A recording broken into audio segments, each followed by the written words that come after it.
когда совсем недавно, после распада Советского Союза, когда образовался вакуум, и когда вот это, к сожалению, мы констатируем, что даже попытка бесового племени была взять верх, разрушить наш межконфессиональный мир, вот разрушить ту нашу историю, те наши традиции, когда мы всегда отличались, что у нас тысячелетняя история, что мы самая большая наша сила в многонациональности, многоконфессиональности.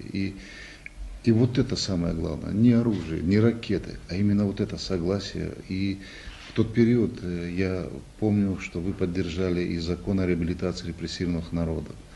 Мы все, не дожидаясь, чтобы кто-то со стороны нас упрекал, мы все осудили тот и тоталитарный режим, и те гонения по отношению к людям, и к отдельным личностям, и к религии.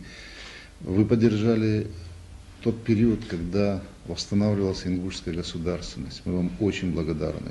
Но я хотел бы тоже, в свою очередь, сердечно поблагодарить вас за то, что вы вносите для межнационального, межрелигиозного мира в своей республике. Не так уже много сегодня русскоязычного осталось населения, но вы призываете возвращаться русскоязычных, чтобы поддерживался бы и дальше межнациональный и межрелигиозный мир. По поручению многонационального народа Ингушетии указ за выдающийся вклад в восстановление исторической справедливости по реабилитации ингушского народа и развитию его государственности, обеспечение прав и свобод человека, укрепление мира и согласия между народами, наградить орденом за заслуги Алексия II, патриарха Московской и всея Руси, ну и президента Ингушетии. Это с огромной радостью было воспринято в Ингушетии, и я с огромной радостью хочу вот эту миссию исполнить по поручению народа. Вот сама награда. Уважаемый Марат Магомедович, я сердечно благодарю вас за ту честь, которой вы удостаиваете меня.